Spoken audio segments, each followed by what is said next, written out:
আসসালামু আলাইকুম বন্ধুরা, আজকে বাচ্চাদের জন্য ক্যাশার সালাদ বানাবো।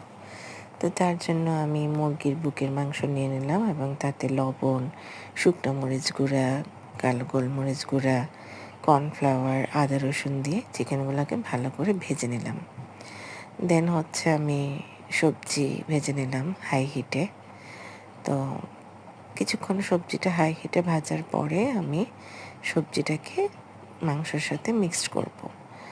তো সবজিটা চিকেনের সাথে ভালো করে মিক্সড করে দেন আমি হচ্ছে এখানে একটা একটা করে সস মিক্সড করব। প্রথমে আমি ভিনেগার দিয়ে দিলাম 2 চামচ, তারপরে হচ্ছে আমি সয়া সস, দেন হচ্ছে চিলি সস, দেন হচ্ছে আপনার